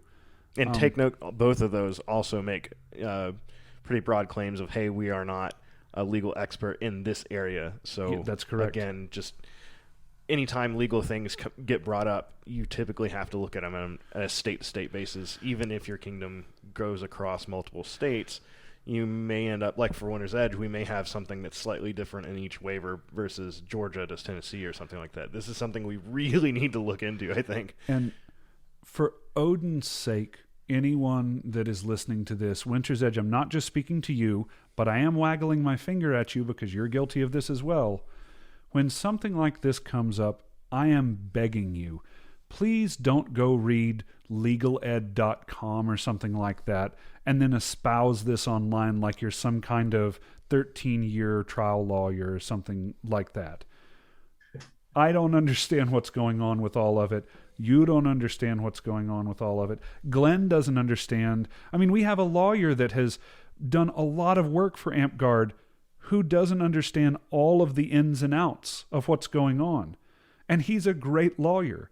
So I think that it hurts the game and specifically the people involved in it when the mob jumps online and begins spouting off all of this. I understand the law better than you because I made my post first nonsense. But I've seen it a lot, especially in the past 5 years. A whole lot. Ultra toxic part of the community that if I could pick, I wish I would see gone away. It's good to know. Ban them. Yeah, it's good to see that your kingdom is more of a dumpster fire than ours. That warms my soul. At least for the moment. Yeah, right. Yeah, our big problem is that no one's seeing each other, right? Because normally that's the thing I always espouse is travel, right? It's much harder to hate somebody if you just spent the whole day playing with them and having fun and laughing, and then you went out to dinner with them afterwards. That starts to build community in your kingdom too, and getting park to park travel is important. And we don't have that. All we have is people online winding each other up. Right. Yeah. Yeah, I'm really curious what, the day back to the first event where everyone has the chance to swing foam at each other over the mad things that have happened online is going to be like. Yeah. Man. I'd like to come down to Wetlands again. Actually, I haven't visited your kingdom in a long time. The last time that I was there, I had a lot of fun. Really fun event, a lot of cool people that we talked to. I think that was where Stinkfoot got knighted. I think that was at an Olympiad in Wetlands that Stinkfoot got knighted at. I think so. I can't remember. That was a long time ago. Then. Yeah. It was. It was, yeah. And I have some great stories that I could tell from that event sometime. Well, I have a quick advertisement for you then. Please go ahead. When we don't have coronavirus, we have an event called Castlemania. We just started up a couple years ago. We've had 2 and then COVID. But we have an actual castle. The SCA actually built a castle out here out of cinder blocks and lumber. And it's a big castle. I mean, obviously not big as in real castle scale, but big as in for a LARP, it's freaking huge. Yeah, right. And it's got a couple different stories. The archers can go up and shoot each other. It's got gates, etc. And we run an event at the site that has that castle. Right, SCA uses it too, but we use it when they're not using it. Right, that's awesome. So we have a whole event set up for that. I'd love to come out for that. Yeah. Is this where the quote from your page comes from that says we build our castles out of real stone by hand and then we conquer them? No, that's actually from when I said, at the very beginning when I started back in 83, 84, we were just kids. We like you're a kid, you have all summer to do whatever you want, right? And this was in the before times when kids were free range, right? Your parents would be like, "Oh, you're up, get out of the house, come back at dark," right? And so in Spokane, Washington, which is where Stormhaven is, the Duchy of Stormhaven, there is a park called Manitou Park. And there is a section of that called the Japanese Rose Gardens. And above the parking lot, I think it's still there, is basically these hills that are just kind of left to grow wild. And sometime way, way back in the past, this was an estate or something. And there was a rock wall made from jagged lava rocks that went through there. And we mined that wall and built ourselves a castle. It's a castle built by like 6 or 7 year old kids, but like we spent like a month building, hauling rocks and building this little ring, and you can still see the ring around the tree where we built our little castle. That's amazing. And that's when we started playing foam fighty things, and that's where we fought. One of the places we fought. So I really like that.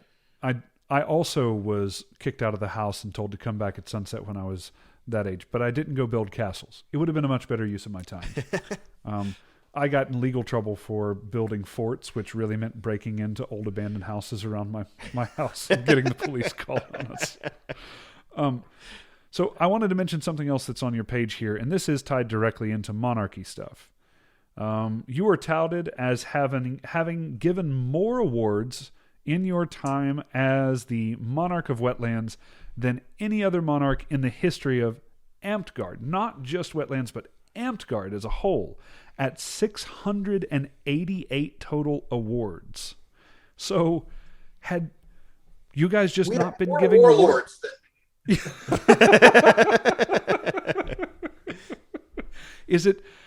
that it? Is it that you just needed to be the one that had given out the most awards? Does your competitiveness extend to your reign as monarch as well? Yeah, once I was king, I was like, I don't know what to do. Like, I actually was my own weapon master because I won my weapon master tournament when I was king. And because I'm super competitive. And then I was like, how else can I win? I'm like, I can crush the other monarchs. And they were like, Glenn, it's Circle of Monarchs meeting. Sit down and put your weapons away. So I had some other avenue for competitiveness. No, actually, it does come from the Circle of Monarchs meeting, though, because something I've been championing since, the early 2000s, like the early Electric Samurai days, which are not some of our proudest moments in the online community.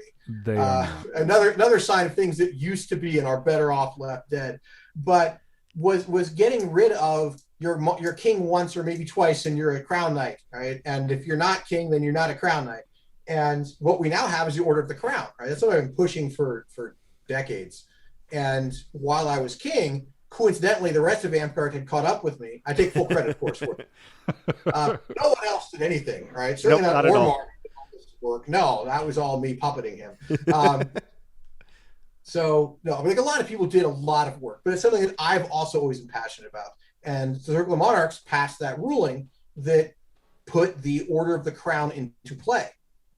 So what I did at the next event is I went back through, well, before the next event, I went back through all of the old records of the Wetlands for park monarchs and for kingdom monarchs and all offices, actually, park offices, kingdom offices, and tried to figure out how many Orders of the Crown each person should have. And then, in the world's longest court, I gave them all out. Man, big applause there, because like one at a time. we pushed it for our park and decided that we're not going to do that work for everyone else, so they can go figure out what their park needs and recommend it up the line. But we did it for our own. Me and Vidalia did look through everybody. So I cannot imagine going through more than one park. That is nuts. Well, I mean, I didn't do it by myself. I don't want to make it sound like I realize I did now. It's like I did all the work myself. Like I got my prime minister to help me out. I got some local park managers. I got some people that have been around a while, because I've only been in the wetlands for maybe 8 or 9 years now. Mm-hmm. So I don't know who was king 20 years ago. Right. Some of that actually, we do have a pretty good Wikipedia presence, right? You can look at all of our past monarchs, all of our past kingdom tourney champions. All of that's in the Amp Wiki going back to the first reign. Oh, so cool. that helped. But then it was also just asking people, right? And getting some people to fill them in, like Harold, Harold. That Harold. There's a lot of Harolds, but that one. He's actually now very active in the SCA. But he I got him to tell me how he'd been in 23 offices, I think, in the wetlands. Wow. So it was a lot of stuff. And yeah, I went through, I built a spreadsheet and I figured out where it should be. And then I gave people awards. And then I, of course, made everybody mad, because a lot of people were like, oh, I should have gotten X and you only gave me X-3 or whatever. Because I'm definitely of the attitude that it should be a stared award, like getting Orders of the Warrior, Orders of the Rose. You don't just go, oh, good job, here's your 10th. You go, good job, here's your first. Good job, here's your second. Good job, here's your third, right? Mm-hmm. And you build it up. That was one of the purposes of having the Order of the Crown, was to reward that continuous work, right? Mm-hmm. Because before that, and for those of you who are new, you may not know, there was a time when you could take your shire, found it, grow it into a Grand Duchy, and then your last term, you could be, all right, my last term was when we were Grand Duchy and I was the Grand Duke, right? Well, that would get you 1 point, maybe, towards the crown belt, but you would definitely not be qualified for a crown belt, despite the fact you take apart from nothing to 100 people a week. Yep. That was not considered crown belt worthy. You had to go be kingdom monarch and do that for 6 months, and then you were crown belt. So by making it like every other ward where you can get awards at the local level, that encourages people to give back at the local level. And one of the things that I think is extremely important, and actually one of the things that's kind of a problem with floating crown kingdoms, is that people who are good and competent stop doing work at the local level because they max out on their recognition and accomplishment. And there's nothing wrong with wanting to be accomplished, right? There's this weird duality Amtgard has about, oh, you can't want the award, you have to do it for the fuck experience. Those people. Yeah. I don't care. It's about fighting. No one bitches at you for saying you want to earn your warlord, right? Or, oh, I'll win this tournament, I'll be a warlord. Everybody's like, yeah. But if you say, oh, if I do a great job, running this event, I could be a Master Rose, they're like, oh, you can't do it for the Rose. I'm making weird postures too that you people can't see who are listening to the podcast when I'm, parroting these people. But the Order of the Crown is supposed to reward that local behavior and also encourage local behavior, so people don't abandon their local parks to work at the kingdom level. And that's something I've seen so many times, where you get those people who are super useful and effective in growing their park, and then they start getting involved in the kingdom level and their park starts to suffer. And now they're doing all this cool kingdom stuff and their park is shrinking and dying because that person who was driving it is now doing something else. Right. And it touches on another point too that you have mentioned earlier in the podcast as well. And again, putting it on a t-shirt, I said this almost every week. One person can make the difference. Not in some weird storybook way or anything like that. In a real, tangible way, a single person in our game can make a huge impact. And often all it takes is a lot of hard work. A whole lot of hard work. We talked to, we had Sir Glen on a couple of weeks back. Actually, I guess it's been a month or so back. And he was talking about some of the early Neverwinter days and how there were a lot of people that put in a whole lot of work and just ended up getting burned out and quit. They quit before anything else happened, and they quit for different reasons. Sometimes it was because people were shitty to them, and sometimes it was because they just got burnt out. And sometimes, like you said, it was because they had worked really hard, and then the kingdom stuff started coming up, and they said, this is cool, and I really want to start doing this. And then their park started dying when they did that. And they're kind of trapped in this twilight where they think, well, I could go back and do park stuff and my park would be successful again, but I'm having fun on kingdom stuff. Can't I go have fun with kingdom stuff for a while and the park be okay? Can any of you maintain the park while I'm gone? Please, please, I'm begging. And they ended up drifting out of the game because of it. Yeah, and I think that part of that is, and I don't want to victim blame, like, this is something I don't either. we didn't do, but part of that is train your replacement. If you're the guy who's making a difference and driving your park, right, you should definitely feel some pride in that, but you should also be a little panicked and looking for the guy who's going to replace you. Yeah. Right. So you can take a day off, right? And that should be your biggest concern, is making sure there's another guy. And then you need to train him so that when he feels like he's the main guy, he's already getting his replacement. You don't want to be, and we all kind of want to feel like we're super important and irreplaceable, but that's bad for you and for the park. Right. That'll burn you out. You need to have somebody, like, as soon as you're feeling at all stressed out or don't want to do it, then Bob can do it because Bob's super excited to do it, right? Mm-hmm. Or Bob will do it when you're still super excited, so you don't lose that excitement. Yes. Right? Leave not just them wanting more, leave yourself wanting more. God, like, it's so true, because whenever I came back, RV was pretty much dead by itself. It had the core members of the triads that are in Knoxville, and that 4 or was 5 people. Yeah. Regular every month. And every then, week. I was pushing to have battle games back at the park and stuff like that instead of being just a fighter practice effectively. And, we caught a couple newer players and they were excited for battle games. And then, like, a couple people would be just doing one-on-ones in the background. So it's losing players in the battle game and stuff. So eventually my thought process kind of came through. And I'm so glad that Lauren and Lucas started playing again, because they're really the ones who picked up the mantle that I had started reluctantly. Beefy as well. Beefy, yeah, too. Beefy came in, and I don't know if you remember Beefy, not that Tamlin guy. Oh, I definitely do. The lefty. Yeah, right. It's true. And for those that don't know, Glenn is lefty. He cheated his way to a sword belt. Cheated his way to a sword belt. So Beefy is actually working on cheating his way to a sword belt now. So Beefy came in and started working with Jeff, and on the weeks where Jeff just wasn't feeling it, then Beefy was there doing boat battles or doing like a basket dunk game where you had to go pick up different colored things and put them in different baskets. And so there was this, even if you weren't, you mentioned this earlier, but even if you weren't a good fighter, right, there were other tasks that you could be doing that would be working towards winning for the game. And they were always very simple, very straightforward tasks. It didn't involve some 20-minute explanation of the rules.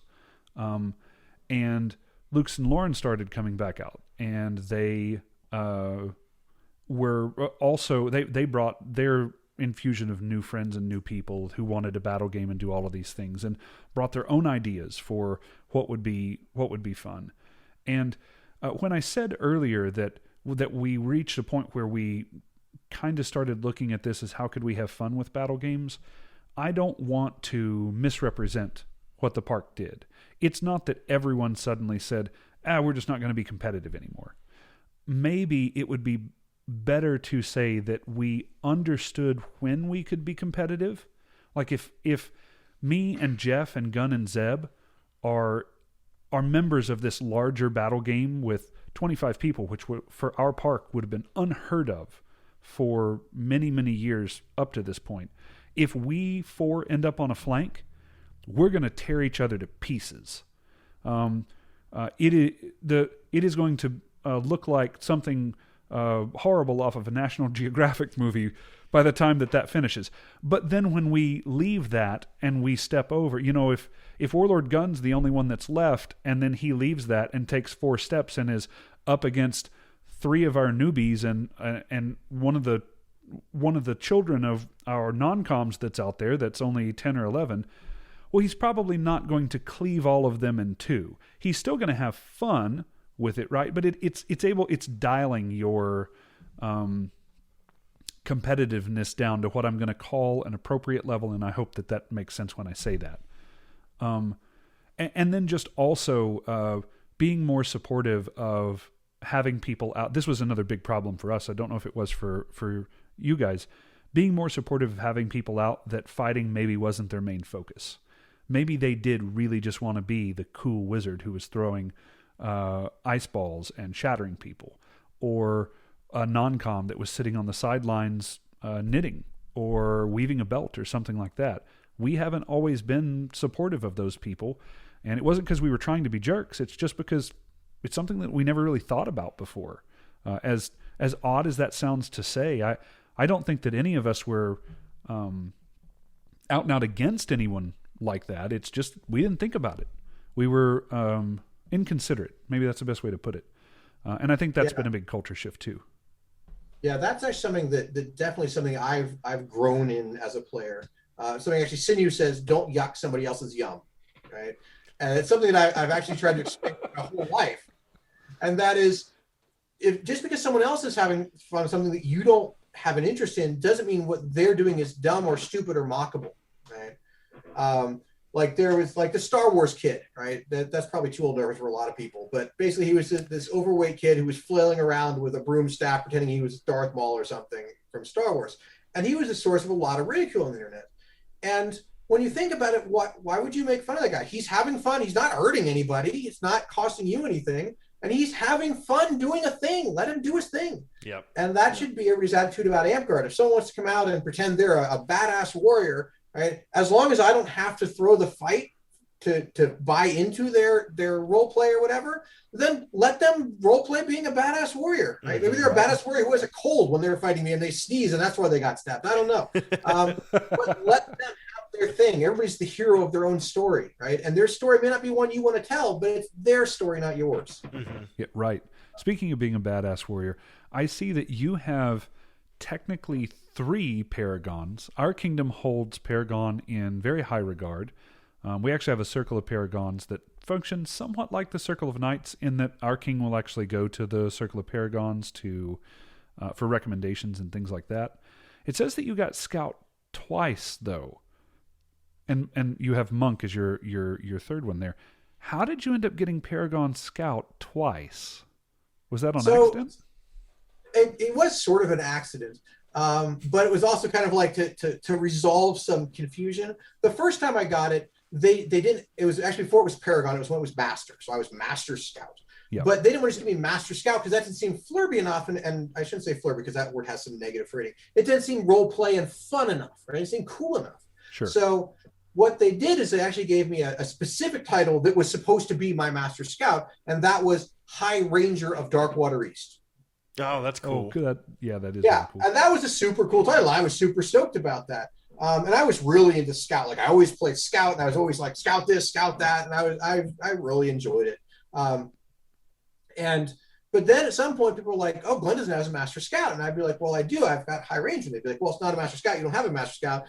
And at some point, I don't remember who gave it to me. It might even say in the orc, but someone was like, "Well, I'm just going to give you your Master Scout," and they gave me a Master Scout, so I got it twice. Oh, that's really cool. And the monk I got more recently, and that's because like I've tried to be monk, but also I'm a warlord in a kingdom with a lot of spellcasters. If you're not a monk or a bard, right, playing something, using one of the songs, you're standing in the hot Texas sun all day not playing. Right? You've got to be. Because I've tried to play like I can't play Scout now, right? Because like they're just going to hit me with verbals, and even if I use my adaptive blessing, they'll either try and guess what I picked and just hit me the first time, or they'll just cast 2 spells in a row. Yep. What was it that Saint O'Banion said when we had him on? When you're playing in the wetlands, one of the first things that you look for is whether where you're going has a pavilion, and that will dictate whether you make the trip. Something like that. Yeah, I don't remember exactly what he said. So I play a lot of monk, and that I'm pretty effective at monk, and I'm very well known for being a monk. In fact, a lot of times, even if I'm playing another class, like at an event where you can, since you can move around, people can't keep an eye on the warlord and just shut them down. I'll be playing something else, and people will be like, monk in green tunic, blah blah blah, and I'll be like, I'm the only one here, and I am clearly not playing a monk. Well, that didn't count. Good for them. Yeah, I was going to say Teflon can relate to that. Yeah, the being mistaken for another class. Anyways, so we're starting to come up. We're at about a little over an hour and a half now. We got a little bit of time left. I want to give you some time to tell a really cool story too. I know that you have quite a few. No pressure. But before we get stories on demand too. I mean, like you're probably get a B grade story. Because I just like, what can I think of a story? Yeah, I've thrown some in throughout the conversation though. you have. I've enjoyed those. I actually remember a couple of stories from different times that we met. Like one of the first times that we went down to Florida was at Dragon's Rage, which we've discussed a couple of times. It was just a local event where Neverwinter would have its weapon masters very often. We brought down a whole van full of people. And I remember that at that time you were going by Flower. I don't know if that was actually your God, your I name. forgot about that. That was Yeah. the name some people hung on me. And so we had someone named Daisy come down, and I remember them calling Daisy Flower as one of the fights that was going on. I actually remember quite a bit from that event. There was a lot of really fun and funny things that happened there. But before we get into the stories, I had one more thing that I want to cover with you on a officer level. And this can be at local level or kingdom level. It's your choice. But if you could give kind of a no bullshit advice to some people that haven't really run for office yet, or are very, very new into office, about maybe a pitfall that you fell into at some point, one that might still be applicable today, because I know that was, back in the 60s, things were barely in color back then. But if you had one piece of advice that you could give them to new people that are just now coming up, that are interested and excited about going into office, what would that piece of advice be to help them maybe avoid some of the pitfalls that we fell into? Oh boy, there's a lot to cover. I think I'll give it's probably the one that's least useful because it'll only apply to people who become Kingdom Monarch, but I think it's also the most important thing. I think most people don't know it, especially if they're new. It has to do with bannings, right? Which is a hot topic. So there's actually two pieces. One is, depending how your kingdom works, but most kingdoms work this way because it's what's in the rules of play, monarchs can unban players, right? Or they can unban players with the agreement of the GMR or Prime Minister, right? Mm-hmm. So what happens when you step up as king is every person who's ever been banned comes to you and says, hey, can you unban me? I was unjustly banned, and tells you their sob story. And this happened when I'm king, and I am famous for banning people, right? And for encouraging banning people. Like, I am the person that's like, who do you think's most likely to ban you in Amtgard? And they'll be like, Glen. They'll be like, Glen doesn't know who you are. They'll be like, yeah, he's probably banning me right now, right? So I was really surprised. I thought, especially the people that, like, I was not saying I didn't ban them, but I was in some way involved and knowledgeable of their ban, and probably very clearly spoke in support of their ban.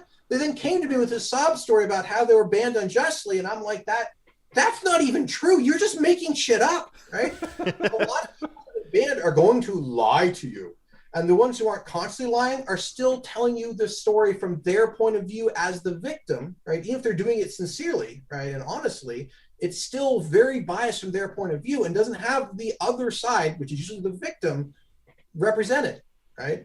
So I actually investigated the first person that came to me, and I spent so much time, and it burned so many of my spoons. Like, it was so emotionally draining, right? And that's the first thing I did as king, right? I'm all excited, and then bam, right? The seamy underbelly of Amtgard, and I have to dig into it, right? Right. So after that, I just told everybody, I'm like, no, I'm not reviewing your ban. Your ban's probably justified. Go away, right?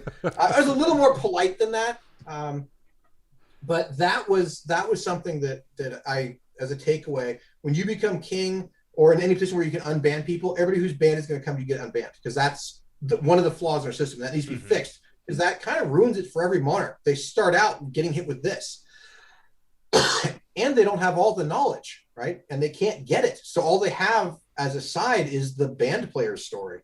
And that's not good. No.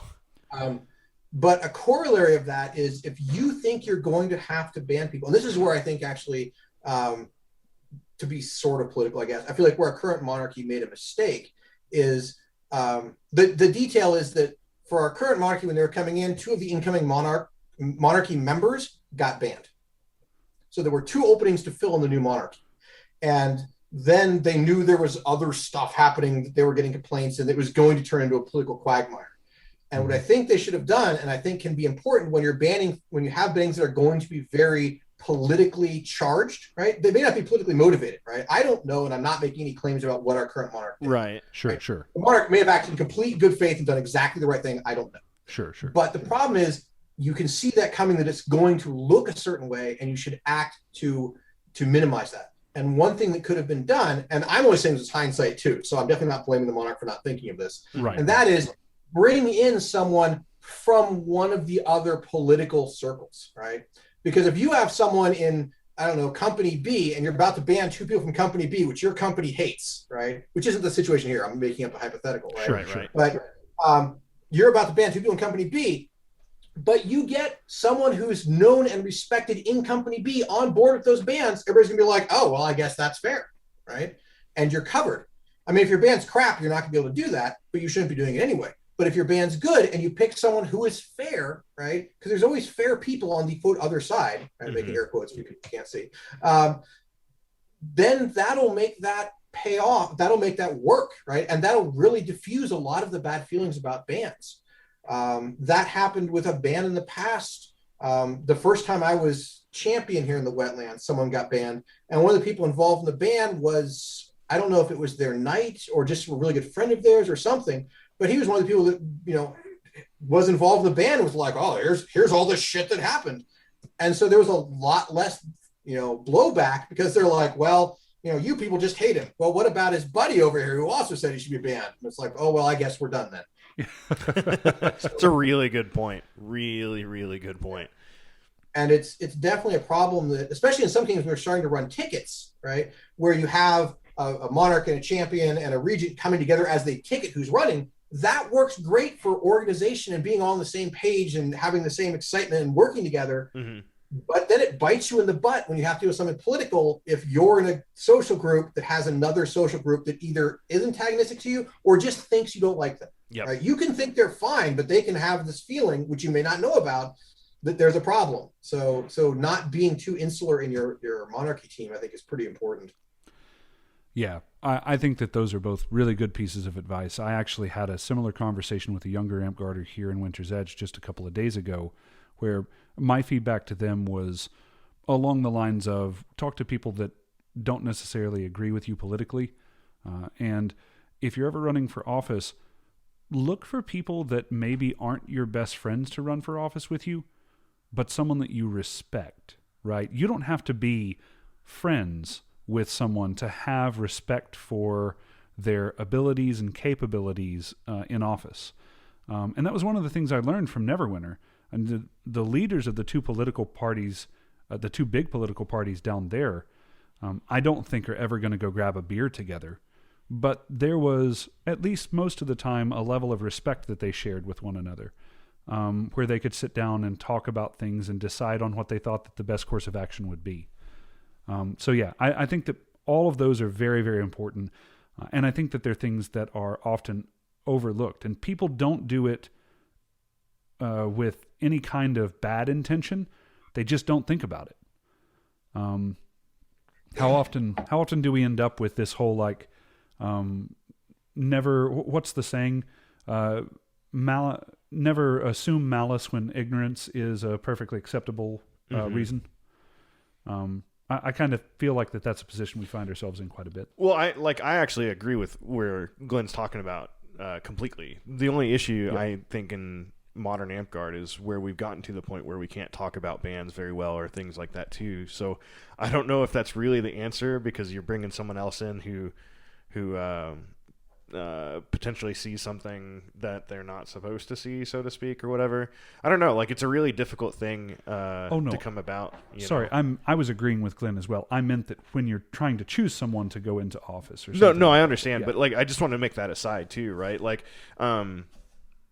If I had something controversial, I usually went to the Circle of Knights or Knights that were somewhat associated with a person to talk to them for me, because it's usually easier to hear hard news from somebody you know better, right? And I think that more or less plays into what you were talking about, Glenn, too, because if not necessarily with a ban, but just something that has to be handed down sometimes as a negative tone can come better from someone you know better than just some random person, Yeah, and that might be something that kingdoms could do also to address this, because we do need to figure out as Amtgard how to solve this banning problem, because right now I don't think it's sustainable. Right? No. I think it's a disaster. And even though the bans all may be justified, right? Maybe every single ban that's happened is fine and legit, but it's still tearing our game apart because no one can see anything. Right. So one possibility is maybe you add some of your corpora where you have a prosecutor. I wouldn't call it prosecutor. That makes people think law, right? But Right. like a ban advocate or ban something, right? Ban adjuster, and that's something the monarch picks.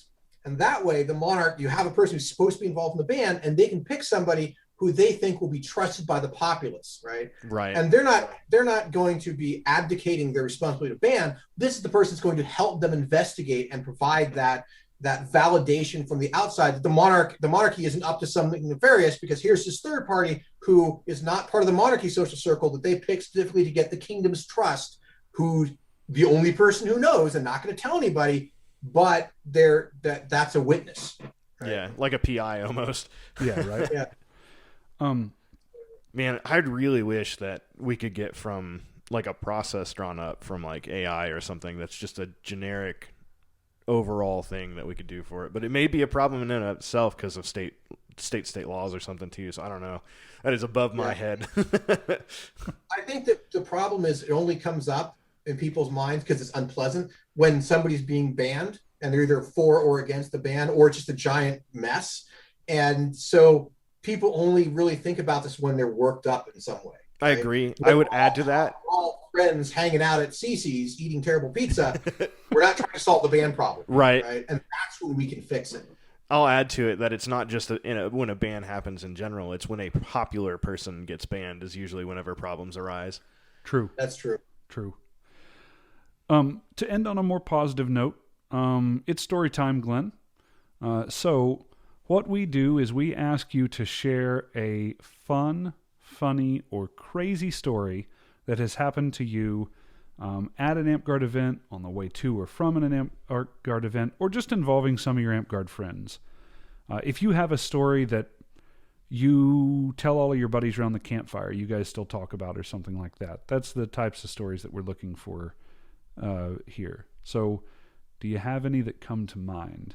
Because I can just start making some up for about you. I've got a couple. God, there's one that happened. It was when I was Prime Minister of Neverwinter. But I don't want to tell it, so I like to tell that story in person. If I tell it now, everybody will know. It's like did M-Hog, Michael Hammer of God, did he tell you his Bruce the Ninja story? No, he didn't tell us Bruce the Ninja. It's the same caliber of story. We've all got this one story that's so good, we save it for in person around a campfire. So if you're ever with M-Hog, right, I'm going to rat him out, right? And you're in that sort of hanging around, drinking beers, telling old stories, get his Bruce the Ninja story. It is one of the best stories I've ever heard. Oh, excellent. But he probably wouldn't share it on the air because it's a personal, convivial story. So instead, I'm going to tell you a story about another one of my terrible role-playing experiences where I did my best and ended up destroying someone's life. Perfect. So this was at Gathering of the Crowns, what we call Gathering of the Clans, until we realized that sounded really racist when a bunch of white dudes are doing it. Mm-hmm. In fact, side note, I was actually, when I first consciously made the decision to make that change all the time, was because I was at a park here in the Wetlands, and it was June. We were talking about that event, and there was a African-American spectator who was interested in our game, and as I said, Gathering the Clans, they gave me the dirtiest look I've gotten in years and immediately left. Oh, man. And I was like, we just lost a player because we call this Gathering of the Clans, and they were like, I live in the South. When you say clans, I don't want to be near you. Right. So now I always call it Gathering of the Crowns, and I'm militant about it. Now when my friends say Gathering of the Clans, I'm like Gathering of the Crowns, racist. So anyway, it was at that event. This was many years ago, and it was before lit ditch fields became a thing. Right. They still lit them by torchlight back then. Yeah. Yeah, they would find some new players and they would have to hold lights as part of their initiation to Amtgard. No, we didn't. So there's no lights. So when the sun went down, we still fought because this was battled Amtgard. For you people who are newer, we didn't have any of this fancy, Smiley or whatever Brett's calling his company, that's the sequel to Warlord Sports. Any of that fancy foam. We used Fun Noodle. Now, Fun Noodle was much higher quality then, so it would last you a day or so of fighting. But it'd last you maybe a day or so of fighting at a large event. And by the last day, none of our swords are legal. They're just sticks with socks and some squishy, crumbled foam on them. But we're still fighting with our horribly dangerous weapons. The sun's gone down. It's getting really dark. And eventually, the diehards of the ditch field, we all just give up. We're like, we can't even see the people we're fighting. Let's do something else, right? It's I think my first gathering of the Crown, so I don't really know anybody. And the people I know are the people who I'm ditching with, and now they're all going to get drunk, and I don't drink, right? And I don't have a problem with it. I'm just not interested, for me personally. So I'm like, what am I going to do? And there's one dude who's left, and he's like, what are you going to go do? And I'm like, I don't know. I don't drink, and there's no more fighting. That fighting's all I come here for. I'm like, we could maybe find role play. Is that a thing? He's like, actually, I know somebody who's role playing with the vampire court. And I'm like, all right, let's role play, right? Oh no.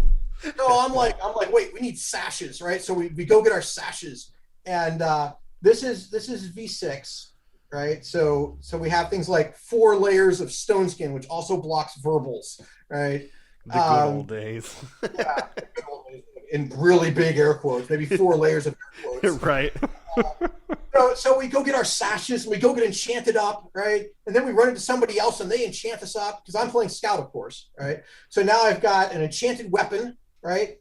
So I've got my enchanted weapon, I've got 4 layers of stone skin, right? And I've also got a shield.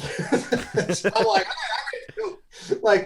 but I'm not ready to go hit people, right? Because I'm ready to role play. I'm excited about role playing because I haven't done any role playing, right? This is my first experience with role playing in Amtgard, right? Like, we've done quests, but actually getting into a character. So I'm like trying to like get in the mindset of my character and make up a character and get a backstory. And I'm all excited. And I'm like, there's going to be vampires, and I'm going to role play. And I'm like, all right, so so I start simple. I'm like, all right, I'm gonna be a bodyguard for this person that he knows. There's some girl who's part of the vampire court, right?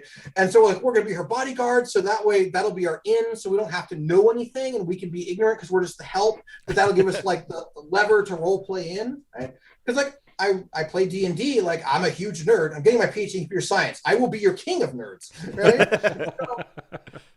So I'm going 100% on this, being this dirty role playing guy having a great time.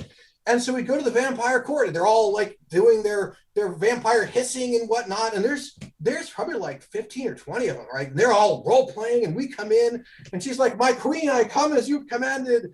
And we're like, and she's like, who are these people? She's like, they're my bodyguards who protected me on my travels. They have sworn to my service. And we're like, we're sworn to her service, right? And I'm all excited. I'm like, all right, it's a role play. She's going to say something, and I'm going to figure out a way to like role play off of it. And what the queen then says is, kill them all. Oh, no. And all of these people who are just really into role play come and attack 2 guys who are really into fighting, right? And I mean, I was newish then, but I was really good for new, right? Right. And the role players were really bad for new. So I'm like, well, I know fighting, but I don't assume that, like, I assume this is like a thing. Like, I'm going to hit them, and then they're going to run away, or there's going to be role play. So I hit them, and they don't stop swinging back. So I hit them more because I like hitting people, right? Like, Amtgard, in a friendly, we're all in this consensually together, is one of my favorite things in the world, right? So I'm like, this role-playing stuff is awesome. So I'm hitting people, and every now and then hit me, and I'll be like, point, bam, bam, bam, bam, right? And I'm having a great time, and I'm killing them, and I'm thinking, oh, okay, I've killed a few people here, but they're vampires. I'm sure they'll be better, right? And then I realized we've killed everybody except the queen, right? And she comes and attacks me. So I start hitting her because that we're fighting. This includes the fight scene in the role play. And apparently she's really mad because she's only hitting me in the head. And I find out later she's doing it on purpose. She just lost her shit. Oh, right? no. And I'm like, head. And I'm hitting her in the body and the leg and the stuff. And eventually she dies, right? And I look around, and we've killed the whole vampire court. And I'm like, ooh, plot twist, right? Now the person we with will be the new vampire queen, and she will res her Seath or whatever, right? Like, something cool's going to happen. No, everybody gets up because they didn't role play their desk, and they're just mad and they start cussing at us, right? And I'm like, I don't think we're role playing.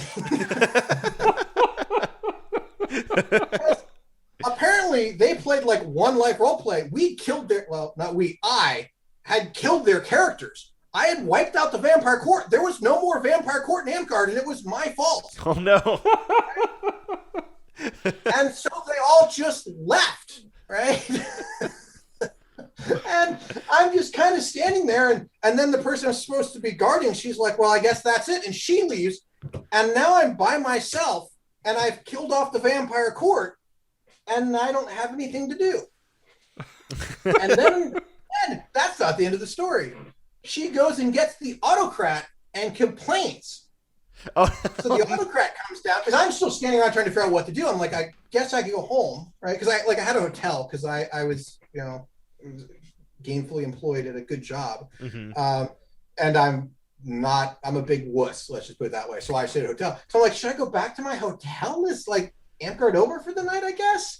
And then the autocrat comes down. He's like, what happened down here? I'm like, what? I was like, oh, we were role playing. She's like, no, he attacked me. I'm like, you said kill them all, and then you all attacked me. And the autocrat's like, is that what happened? She's like, well, yes, but he didn't die.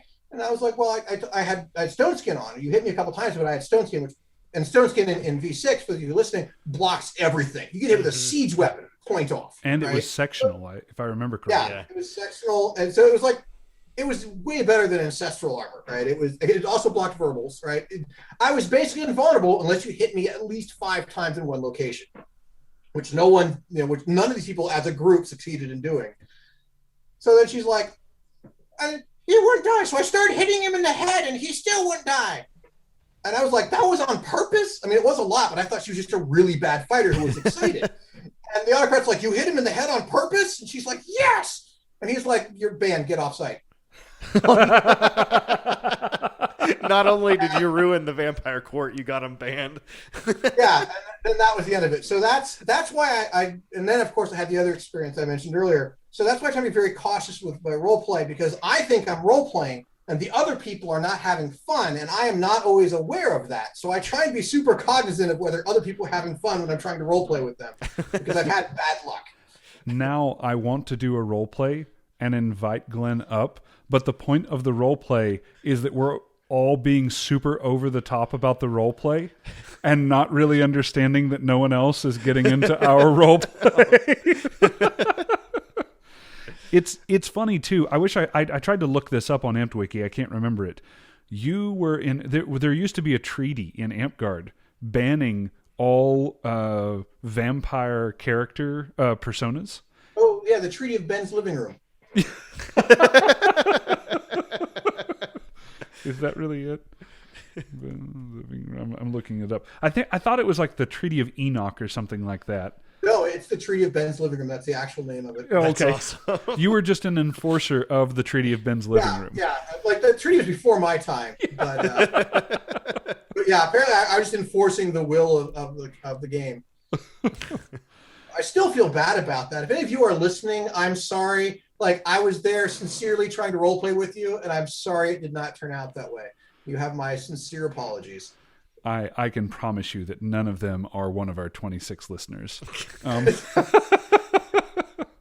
Hey, Glenn, thank you so much for coming on. This was a whole lot of fun.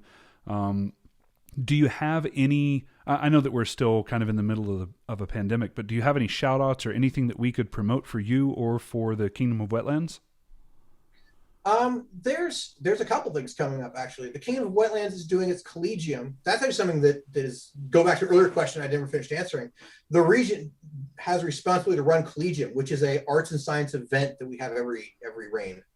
Cool. And so they bring in teachers. It's usually a full day event that we have at some site.